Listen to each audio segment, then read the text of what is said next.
So I think we'd get in some kind of copyright infringement trouble or something like that if I started playing just the two of us.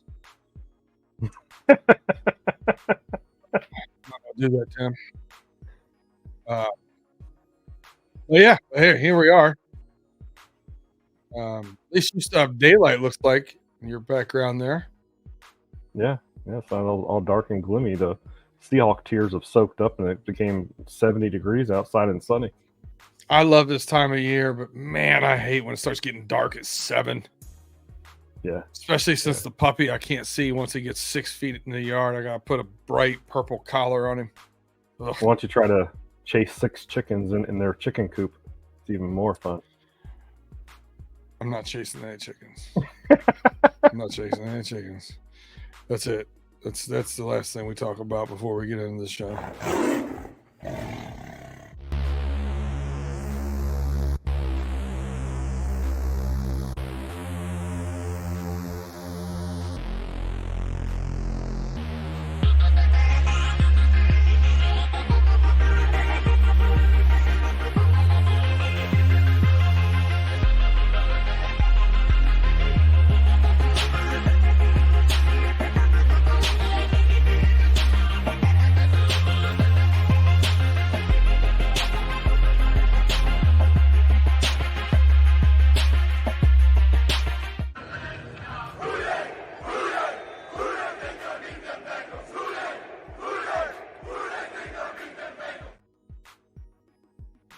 I'm gonna have to challenge Mr. Mod to get this done by the midway point of the season. We gotta get this updated. We gotta get Tim added to the opening. We gotta get Justin Lacey spelled correctly. Even though he did on the first rendition, and somehow in the second rendition he just took an E out unexpectedly. Just whatever. Cowboys fan. Hey, anywho. Welcome to Runnin Thru the Jungle. I'm your host, Brandon Herriott, with your host, Tim Lyons. Our host, Justin Lacey, cannot be with us today. He has a family member with some illness, so much love and prayers to you, my man. Hope everything's doing well. So, here we are. Bye week, week 7, 3-3. Not where we thought we'd be, but we're almost happy to be there. The title of this show is the State of the Stripes. So we're going to take a look at where we're at right now. Even though it's not the midway, it is the regrouping portion of the season. So we'll look back, reflect on some things.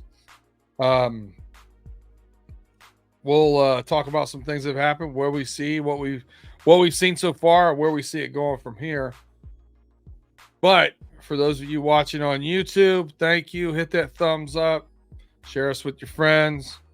If you're on Spotify or Apple or any of those other places you get your podcasts, like, subscribe, get those notifications, share us with your friends, rate and review us, give us those 5 stars and pump us up. If you're on YouTube, you also have seen me wear a Detroit Lions grit hat. The Bengals aren't playing, so I'm rooting for whoever's playing the Ratbirds. So, there it goes. Detroit versus everybody. So, overall, my feeling is it could have been worse. Mm-hmm. Could have been worse. The injury to Joe didn't get any worse. We could have lost the Seahawks game very easily. I mean, the only game we were really in control of was the Arizona game. Right. Other than that, anything could have been off the rails. But what's your overall view of this team right now? And what have you liked about the team? Let's start with positive. What we liked.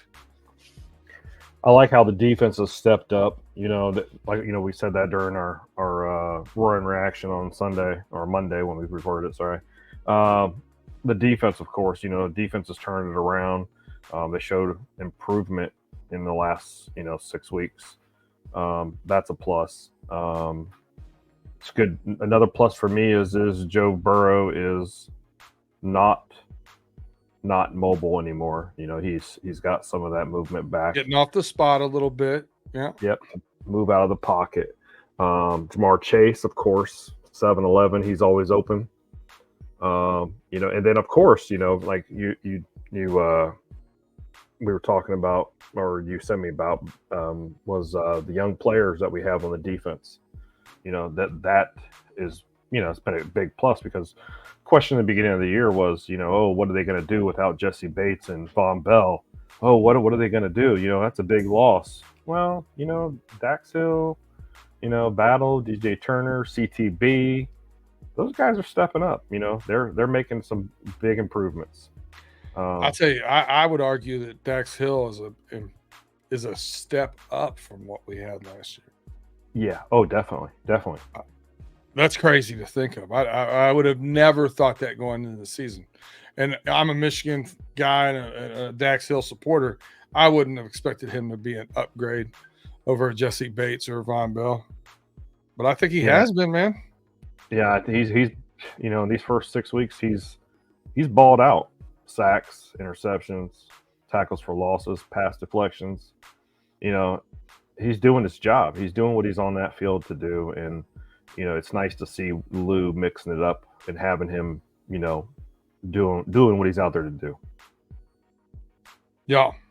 Yeah, I agree with you. I think it's kind of a backdoor way of getting to almost the same thing. I think my biggest shining spot of this year so far is the fact that if you're telling me that we're going to be a game behind or whatever at this bye week in our division, but the reason why is because our offense hasn't been playing well. I really feel like if we're healthy, that writes itself. So that's kind of my shining light here in the darkness, is the fact that I trust Joe to get this figured out. And that's the thing is for us, we've seen what they can do. It's not like we have an all new offense and everything's going on. We already know what they can do. Our expectations for them, it's up here. We're not going, what's going to happen? We already know what can happen and will happen. It's just, when is that button going to flip on? And it's just going to go 100 miles per hour every single week. Yeah, I agree with you 100% there. We have had this past week, we did have a milestone that was hit. That's pretty cool. Joe Mixon, now third all-time leading rusher for Cincinnati Bengals franchise. Past Rudy Johnson. To move into third. It's one of those things where he's playing in an offense now, the past 4 years or so, that has definitely stunted what his numbers would have been. When we're talking about being balanced, I'm thinking we're talking 60-40 pass, or sometimes 65-35 pass is balanced for this offense. So, kudos to the young man, though. He had a lot of question marks coming out of Oklahoma. Highly televised and documented run in there, and seems to have been a really good teammate here, and taken on a leadership role, and took the pay cut this season to help the team and add another year to stay here, and looks to have more pep in his step this year. I mean, kudos to the guy. I know you've been rooting for him to get more carries. So, yeah, he's had, I think they said he's been on the field 75% more than what 75% of the plays this year. And I believe last year was like 52%. We did have some AJP Ryan. Right now we don't really have a true RB2, like you and I were discussing in back about Chase Brown, possibly getting some more playing time in the second half. I've been, as soon as we drafted Chase Brown, Brandon, you remember what I was like, hell yes, Yeah. This kid is going to be amazing. But I think him, he is a rookie, and they've seen what he can do in the preseason. He's got those bursts, he's got that burst of speed, he's going to be a good ball player as soon as he gets the offense and everything down. It's just like right now is the Bengals, their identity is who's the true RB2. And that's what our identity in the run game, I believe, to me, is that true RB2, because Joe Mixon, he can't be on the field for 75% of the plays. He's going to get tired. This is a long season. They got to play 17 games, hopefully the playoffs. That's a lot of time on the field. So we have to find an RB2 or, Williams or Evans or Brown. They step up and actually take that RB2 position.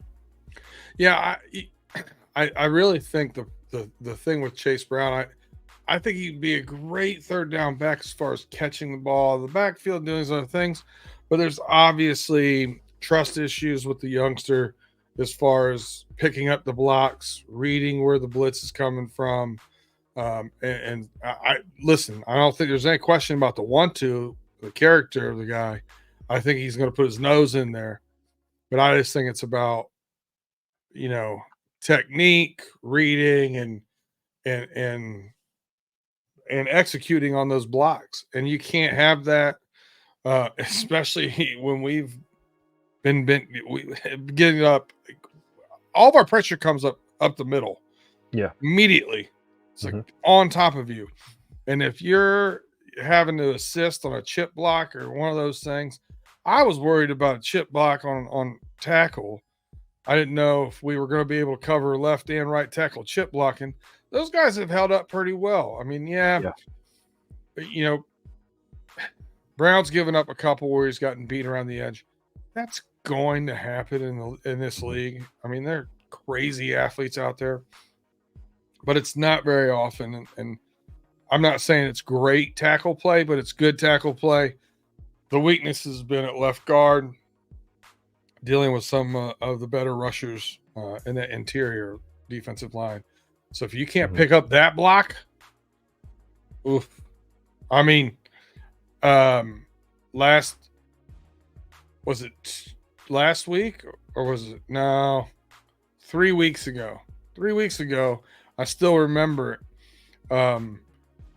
The rush came right up the middle and from a linebacker twist, and Mixon left to go out for a pass. Joe got lit up. Yeah. So those are things that have to be better. And I don't know that we have that guy. For whatever reason, this coaching staff too does not seem to trust Chris Evans whatsoever. Yeah. There was a stat that I wanted to share with you. For run blocking, it was week 6. Alex Kappa was the best, and Cody Ford was the worst. Road blocking, believe it or not, Cordell Volson was the best, and Ted Karras was the worst. On what? On run blocking. On run blocking. No, I believe that. I think Volson's better run blocker. Yeah, on pass protection, Kappa was the best in pass protection, and Cordell Volson was the worst in pass protection. Excuse me. They allowed 3 pressures, 3 quarterback hits, 2 sacks, and 10 tackles. But one thing I wanted to point out is our center. Man, I always forget his name. Karras. Karras. He's allowed, I believe, 5 sacks this year. So we're seeing a lot of pressure. Coming, like you said, coming in the middle of coming right in the middle of the formation. We know Mixon's not the best pass blocker on earth. Like you said, we need to see Brown or Williams step up and assist them, because when you got, I think it was against the Titans. I forget who it was. He was faking to come out on the left side on Volson and Brown's side, and then he did that spin around, came up the middle, and right No past one everybody. even looked at him. Yeah. Yeah, it was just like, oh, he's dead. He's dead. I'm like, don't break, no breaking, no Breaking Burrow episodes this year, please. Yeah, that would be great. Yeah, for those of you that don't know, I referred to Burrow's first 2 seasons of the league as Breaking Burrow season 1 and Breaking Burrow season 2. So yeah, we don't want any more of that. We don't want that's a highly valued commodity. We do not want that being thrown around. That's for sure. Mm-hmm. He's heart and soul of this team without a doubt. So play calling, I know we both listened to the Brian Callahan interviews over at Locked On Bengals, I think it was. On Bengals, yeah. Interesting. I like him. He's more of a tell it like it is guy. It's a 2-episode one, but some of the things I thought were very interesting. He talked about how bad the offense has been and how things need to change, and play calling he alluded to, and different formations and things of that nature. He also said that our boy Chase Brown's going to get more carries after the bye weeks. So that's something to look forward to. He talked about Joe maybe going under center more as he gets healthier and healthier. Interesting because it hasn't been something we've done much over the past 2-3 years. Right. Anything else stood out to you about that, or about that interview, or any of those things intrigue you of how they're going to work? I'm gonna say this is I love Brian Callahan. I think he is just tell it like it is guy. He's not, we gotta execute better, we gotta practice better. He's not that kind of a guy. He's actually there's some faults in X, Y, and Z, and we know what it is, we gotta fix it. He acknowledged our offense. Everybody knows we have a hell of an offense. It's just not executing right now. And I know one of the questions, I think it was Jake or James Rapine asked if injuries was a lot to do with this, everything that has been going on these last 6 weeks. And he did acknowledge, that had to do with a lot of, with some of it. It was also, coaching and play calling. He took responsibility for that too. So it was nice to see.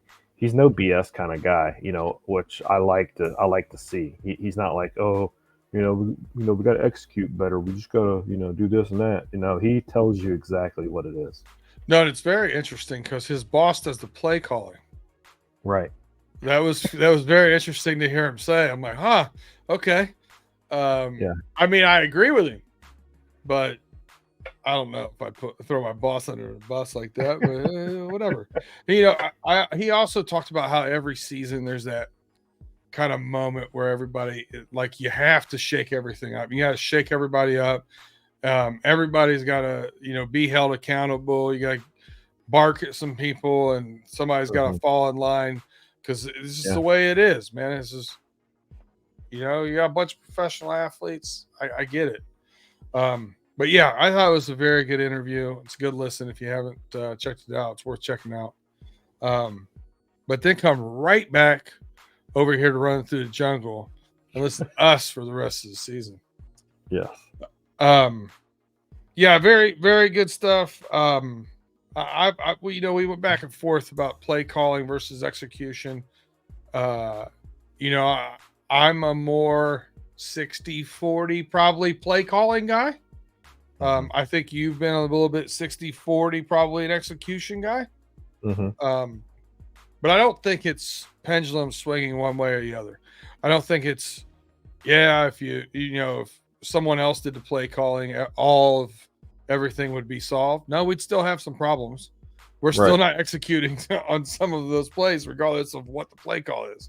Right. Burrow, this last game, there was, I don't know, a handful of throws that he just blatantly missed. And he's arguably the most accurate quarterback in the league. I would put it up against him or Tua. So, I mean, what are you going to do? That's not going to happen every week. That's where I am. I'm not blazing the ground of we need a new play caller. I'm blazing the ground of we need to call some different plays. We need to shake something up. I said, I think last week, if maybe you give Callahan a couple series to call, maybe you bring him out of the booth and you get him down there. And Lou Anarumo, in his interview, one of the first things he says is, I love being face-to-face with those guys. That's the reason why I don't like being in the press box.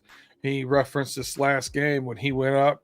He said, I need you four. He said, DJ, BJ, Hubbard, and Hendrickson. He said, I need you four. I need your best right now. Go out there and win this game. He goes, these guys are winded. These guys are done. But when I'm there face-to-face with them, I can give them that. I know I'm getting everything they got. And I can see the look in their eyes if they're going to be able to do it. It's a pretty good argument for getting out of the press box, Like, I don't know. I don't know. Did that sit anyway with you? Like, I didn't hear that because I didn't get a chance to listen to it yet. But if Lou would come to me and said, I need you, and you to end this game now, it's always a great thing to have your boss in the trenches with you. You can't be one of those guys that just sits up there and just puts the work order in and expects everybody to execute. It just sometimes you just need your boss to be down there in the trenches with you, and that's good to hear and see that Lou is down there. And like we had our discussion about Brian Callahan being down on the field too. Maybe he sees better up in the box of what's going on, but also he's not the one calling the plays. We know Zach is calling the plays. But I think it would be better for the Bengals to bring him down on the field. It would be great to see. Maybe things would change. I don't know. I would like to see it. I just would. Yeah. Especially after hearing that, like, that's a good call out. I'd like to see it.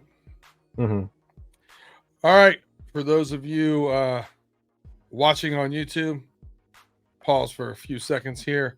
For those of you listening on Spotify and Apple Pod, all those kind of things, now's a good time to go give us that 5-star review. We're going to pay some bills. We'll be right back.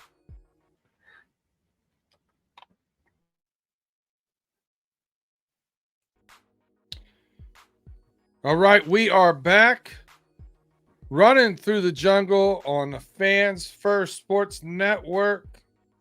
Your host, Tim Lyons, is here with me, your host, Brandon Herriott, a.k.a. B-Dirt. If you start listening to Pay Dirt or start listening to the homies over on the Steel Curtain Network, where we talk everything AFC North. The homies Overtime, where we talk everything ridiculously. Yeah, we're all over the place. I'm all over the place right now. And it's a good time. It's a good time. It is a good show. You guys should check it out. I check them out every Friday night. I check them out. Also, check out the Know-It-Alls on Sundays as well. Those guys are fun to listen to too. I like Troll and Mod. I haven't been able to do that recently. I've been too busy. But yeah, I'll tell you another thing with Pay Dirt. I had a bad week this past week, and I went 3-2. That's been a bad week for me, Tim. Wow. Yeah. That's yeah, I've been doing pretty good. Yeah, that's good. Doing pretty good. I didn't like college this week. I'll give you that hint. I didn't like the college games. Too many weird games. I didn't think Notre Dame was going to pull off that W against USC as bad as they did. As they whooped Caleb Williams' butt on Saturday. Yeah, they did. They made him throw 3 picks in the first half, and I was like, where are these guys been at? But like I've said the whole season, ever after Notre Dame played Ohio State was those guys are tired mentally and physically. They were tired, and I know you made the comment of, sometimes you got to put some scrub teams in there. Well, they did put some scrub teams in there at the beginning of the year, but nobody knew that Duke and Louisville were going to be as high-powered as they were. So, and then Louisville turns around and gets beat by a 1-5 Pitt team. Football's so damn weird. Yeah, I don't know. I didn't get that either. Browns beat the 49ers last week. I don't know what to do with that. Yeah, and then the Jets beat the Eagles. What the hell, Yeah. Hey, if you've been listening to me all off season over at Steel Curtain Network on the homies, I've been calling for Jalen Hurts to have a down year and the Eagles not to win their division. I'm just saying, guess who I'm taking this week? Plus 2.5 on DraftKings. The Dolphins at the Eagles. That's going to be a good game. That's going to be a really good game. Yeah. It's going to be it's going to either be a shootout or Miami's just going to run away with it. I do not trust the Eagles defensive backs. I just don't. Yeah. All right, so let's get some. This is something we talked about earlier in the year, off season, coming into this. We got 3 more guys, big off-season free agents that we need to figure out who we're signing, who we're not. So my question to you: we got T. Higgins, DJ Reader, Cheeto Awuzie. Rank them from 3 to 1, 3 being easiest to replace. 1, I'm sorry, I said it wrong. 3 being hardest to replace. 1 being easiest to replace. So 1, 2, 3. Who's the easiest to replace and who's the hardest? What's your top 3? Now that you've seen 6 games of what this team looks like. Unfortunately, you know what? Hold on. Should I start with the easiest to replace? Yeah, let's start with the easiest to replace. I'm going to say Cheeto. Because right now, Cheeto, he's been injured. He's coming off. He's got back injuries. He came off that ACL tear. He hasn't really got a chance to really, prove him, quote unquote, prove him. But that, in my opinion, could change at the end of the season too. But right now, I think the easiest one to trade or to not sign would be Cheeto right now. I agree with you, and I'm gonna tell you the moment I knew I agree with you. I did not realize that Cheeto had went out in the Titans game until I saw DJ Turner tackle King Henry. And I went, oh, darn, that's that little guy from Michigan. Oh, wow.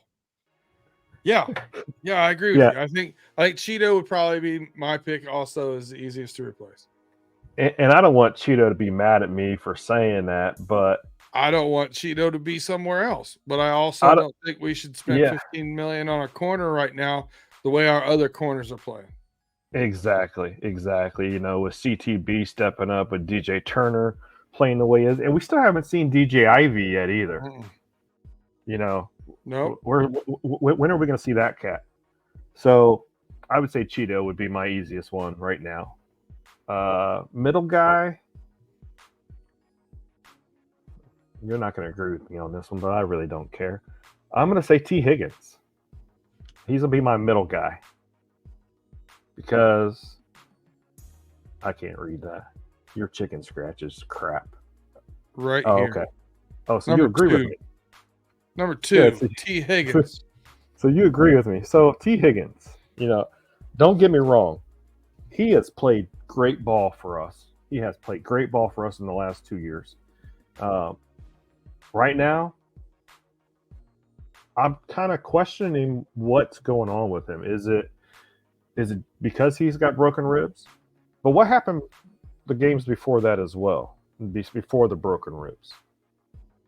Is his heart in the game? is his heart in Cincinnati because of after Joe Burrow got the bag, it was kind of a sign of, well, we're not going to be able to give you a huge bag that you want, T. So that's my question. I don't think that's completely true. I think the way the timing of paying these guys comes out and the increase over the next couple of years, I think that the bag's there for everybody. I just don't think they want to pay him $25 million. Right. Now I think he still looks to be a good teammate. He still looks to be getting along with the guys. He seems like one of the guys. I don't think there's a rift there. But listen, man, if I don't believe that I'm putting myself in his shoes. If I think I'm worth over $20 million a year, and I don't think I'm going to be with this team the next year, I don't think they're going to sign me. Mm-hmm. Man, if I got a headache, I ain't playing. My toe hurts. I don't think I'm playing today. I got a hangnail. I'm out, coach. I maybe not to that extent, but man, I don't know. If I got broken ribs, I ain't playing when I don't think that team's going to re-sign me. And that's understandable. I know what it feels like to have broken ribs. That stuff is uncomfortable. Yeah. It's hard to breathe. It's hard to move. I'm not saying that's where he's at. I'm just saying if that's what's going on, right? I wouldn't blame him. I wouldn't blame him at all. Yeah. So I don't know. I love T. Higgins. He's 6'4". He's a hell of a 50-50 guy. But right now, I'm not saying it's all T. It's also our offense and Joe Burrow, and all that stuff. And I believe T's only had like maybe 6 catches in the 3 games he's played in, maybe 7 catches, maybe. Yeah. And it could be because of injury. It also could be because Joe Burrow's dealing with his stuff too. And I'm not blaming anything on T. I would love to see him go out there and ball out and have a great year. I don't want to see him anywhere else besides Cincinnati. I really don't, but I also don't want to see Tyler Boyd anywhere else but Cincinnati either. And of course, because I love these guys, these guys on our offense and defense, we don't want them going anywhere else. Trust me, just because, a player's not playing up to his potential right now, we don't want them going anywhere, well, besides Irv Jr. But anyways, besides the point. But I would say T. Higgins is my number 2. Number 3, of course, my hardest to replace is DJ Reader, because he's a hell of a defensive tackle. He reminds me of a Geno Atkins type of player almost. He is if he's missing from that defensive line, we got a lot of problems. That's just how I look at it as. And I know some people are saying, "Oh, well, the Bengals need to sign a defensive tackle or get a free agency, or a trade for a defensive tackle right, before week 8." No. I don't think that's the case, but that's my opinion. But DJ Reader, I would sign him. I would sign him right now. If he came to me, I would say, sign him up. Let's go. Now here's the problem. He's 29. Okay. Probably signing for 2 years. Oh, yeah. Knowing that I need to draft somebody next year to play with him. Yeah. That'd be a high priority for me. But I agree. I mean, the defense just looks totally different. When either him or Hendrickson are a breather, we're not the same. Right. So, yeah, I would tend to agree with you because of that. Now, all that said, it's not the order I hope that we re-sign these guys. Right. I want T. Higgins. I think Reader's harder to replace. Mm-hmm. I think he affects the team more replacing him. So, because I've seen T. Higgins not be out there and our offense be great. Right. I saw it last year. I've seen it this year. Mm-hmm. So I think that's not it. But man, I want T back. I really do. I want to. Well, yeah. When you have a 6'4" wide receiver out there, he's a big a big addition to the actual pass game. Huge. Because if we don't have a tight end that can can catch passes in the seam. Did you see that he's got the worst PFF ranking of any tight end in the league? I did. Hence the reason why I'm making this comment. Huh.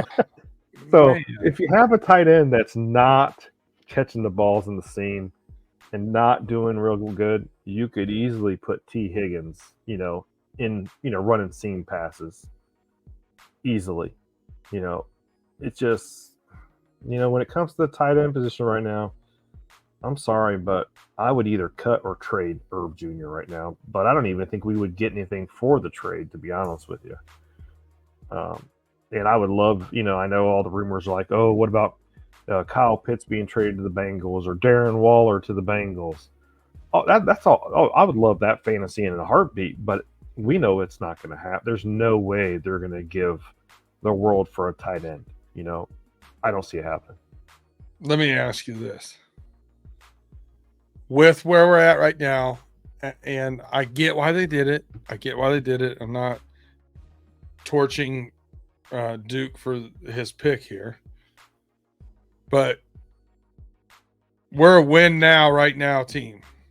Mm-hmm. We got a damn good team. Miles Murphy is a physical freak with one move coming out of college. Mm-hmm. And we took him instead of a big tight end that can block and pass from Notre Dame. Yeah. And he looks pretty good in Oakland. He does. Actually, I was just talking to Big G about Michael Mayer the other day, and I was like, have you seen? He's actually playing really well with the Raiders. I think we just missed the bar. We just missed it last year with the pick. And when you look at our offense is not built to have a Waller type or one of those guys that basically need to be split out all the time. Our offense isn't like that right now. We have an inline guy. That guy's got to be able to block, and he's got to be able to run routes and catch. Tanner Hudson. Tanner Hudson. Not even listed on a depth chart right now. Right. Okay, and that's cool. And even Zach Gentry, he's on our practice squad too. But we've got the options here. We don't have to trade away the bank for a tight end, and we don't need to spend a bunch of money on them right now either, because we do have, like I said, Tanner Hudson, and we have Gentry on the practice squad. We have Wilcox and Drew Sample as well. I just don't understand why the Bengals were so sold on Irv Jr., because he hasn't really done anything when he was with Minnesota. I don't know. Yeah, he had a pedigree of being a good pass catcher, but it's just not working out here. And maybe that's because he can't be that inline. Maybe he needs to be that spread guy, and that's just not what we do with our tight ends. I feel like short term, maybe long term, this may end up completely different. But short term, I think Miles Murphy over Michael Mayer. You got the wrong M&M. Yeah, I believe so too. This is my pick on it.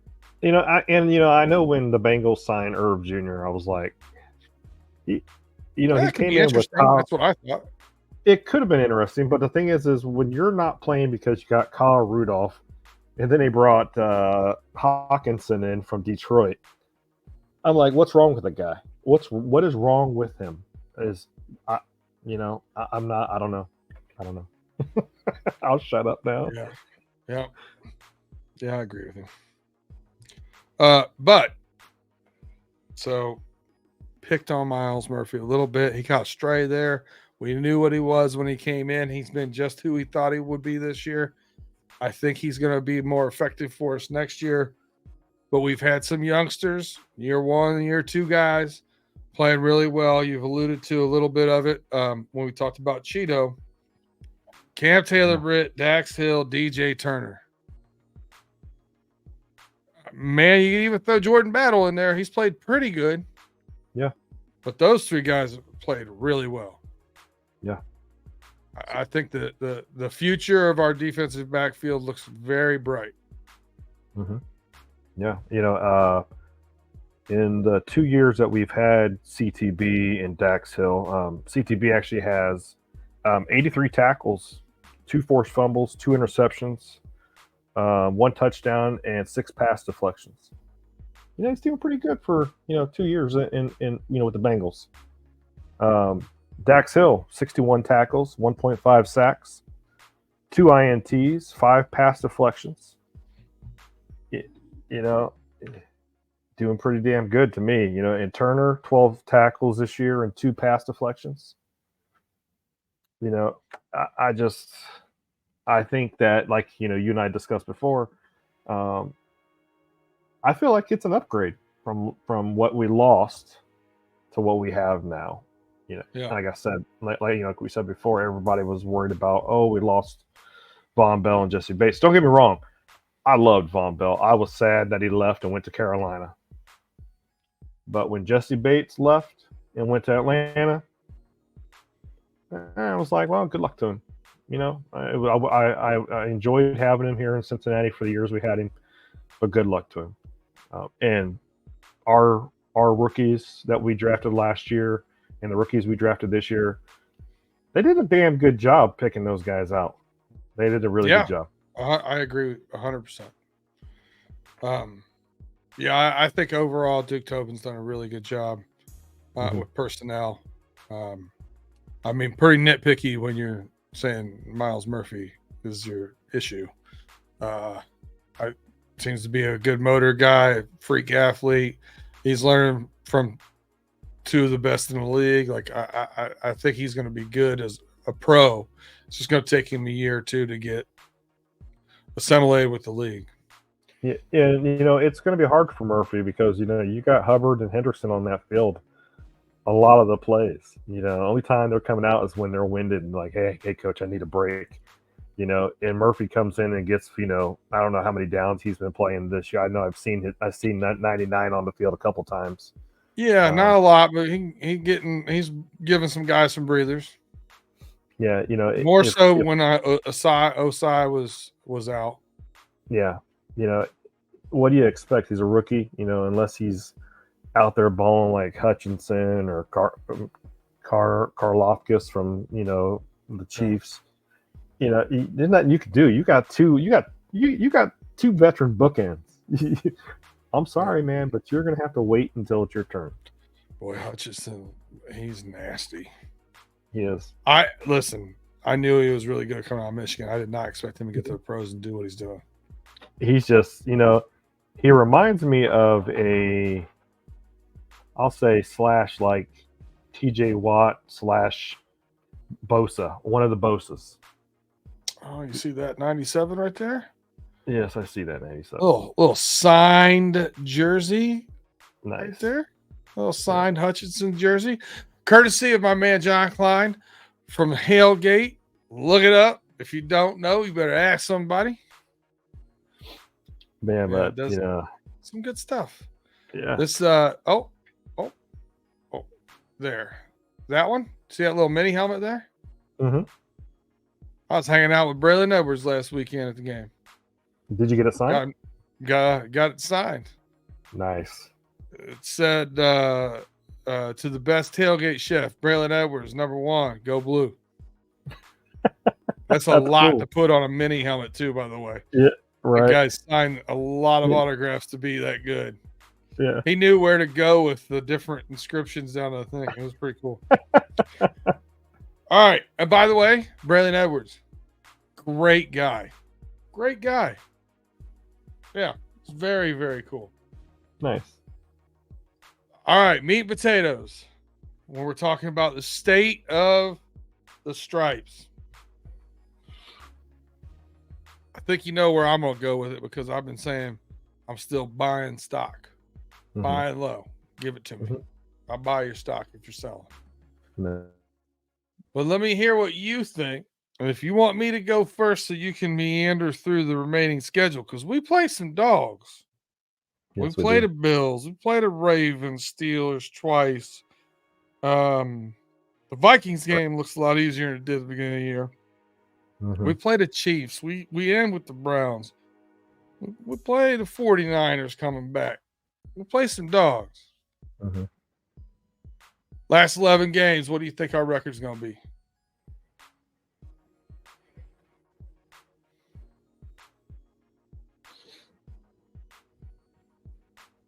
Man, that's hard. Yeah, you want me to fire on this one? Because I got it. Yeah. I got it. We're going to be 8-3. We'll be 8-3. We'll finish 11-6, which is the bottom side of where I said our least amount of wins would be to our most. I thought we were at least a 10-7 team, at most a 13-4 team. I thought there was too many hard games for us to win more than 13 games. That's where I had us.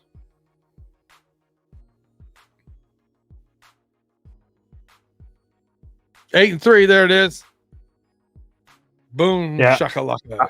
I wrote, when you asked me that question, I wrote down my number was 8-3, and I was sitting there going, well, let me think about this a little bit more. You know, we do play the Chiefs, we do play the Bills. You know, don't we have the Jaguars in there too? Yes, we do. Yeah, we have the Jags in there. You know. Hey, wait, hold on a second. Jaguars are Monday Night Football, December 4th. That's a good time to go to Jacksonville if you live in Pittsburgh, huh? I don't know. Listen, I don't know what my girl is planning on getting me for Christmas, but tickets to the Jacksonville Jaguars game and a plane ticket would be pretty cool. Yeah, just you're not hinting around. Not at all. Not at all. Just something to think about. Something to think about. Yeah. I think it's 8-3. And I also think we have a coming to Jesus moment during this break. I like what I've heard from the coaches. I think we come out of this bye and we go in San Francisco and get a win. I'm gonna bet the money line because they're gonna be favored by 6 or 5. You know what the Browns did to them last Sunday? If our defense keeps playing the way it is, I believe we can get a W next Sunday. I give an asterisk to that one because A, the weather, and B, the injuries to Deebo Samuel and CMC. You know what though? All that said, that asterisk don't mean crap. A W is a W. Well, and you know, we talk about like AFC North football and in bad weather and and then we somewhat dismiss it sometimes. I've watched it in Cleveland twice this year. Mm-hmm. Yeah. Torrential downpour off of the lake. Yeah. Ugh. And they're gonna be going into San Fran. You know, it's probably gonna be sunny 80-degree day that day or something. You know, and hopefully we can just go in there, put as much pressure as we can on Purdy, because that's all. From what I've seen on the game on Sunday, that's all it takes is get him out of his game. You know, with minus Deebo and possibly CMC, but they said that Trent Williams. But they did say CMC's MRI was promising, is what they said today. So maybe he won't be missing. But yeah, I can say 8-3. It's going to be a tough. This is going to be a tough 11 games. These games are going to be stressful on all of us. I have a feeling it's going to be. There ain't going to be no, butt kicking games. These are going to be 3-point games, 4-point games, maybe a 1-point game. These are going to be some crazy games. This next 11 games. I don't care what anybody says. These schedules, even for the Steelers too, these are going to be some tough games. I don't care what any Steelers fan says. It says, oh, Tomlin's, 20-2 after the break or whatever. I'm sorry. It's going to be some tough games for the AFC North. And then, of course, we got to play the Steelers twice. We still got to play Steelers twice. and the Ravens and the Browns still. We got four division games that we have to win. Well, I won't say have to, but at least We three need of to. them. We need to win. We need to at least win. And they're going to be some tough games because AFC North football is no joke.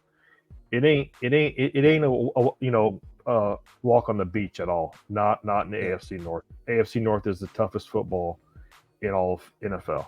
That's all I got to say. So I'm not going to be here next Wednesday. Hopefully you're riding with Justin and he can make his return, and Tim, maybe even Chase, who knows. I will be on vacation celebrating the girl's birthday in Nashville. So we did get an early flight back on Sunday though, so we'll be back in time for football. Priorities. And we got a 4:00 start. I got plenty of time to get unpacked and everything else. We're good. We'll be back at the house by 12:30. So I'm good.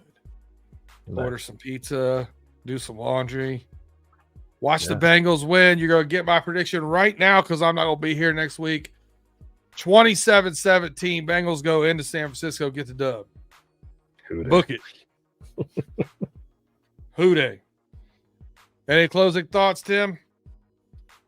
No, it's just stay the stripes. You know, I think that the Bengals are going to put this all together. They're going to get gelled together again. There's going to be that force of an offense that we have. They're going to click. That top 10 defense is going to show back up this year too, and we're going to go 8-3 and hopefully win the AFC North back. Hope is not a strategy. Yes, I know. Go ahead. You keep repeating that. Yeah, it's one of my favorite quotes. All right, so obviously I want to close with this. State of the Stripes. It's obvious, A, that I've been saying buy low, buy all the low stock you can. And B, that I made a little play with the State of the Stripes to the State of the Union. And I will tell you this, the Bengals are in a lot better shape than our U.S. government. Hooday. I'll see you guys in another week and a half.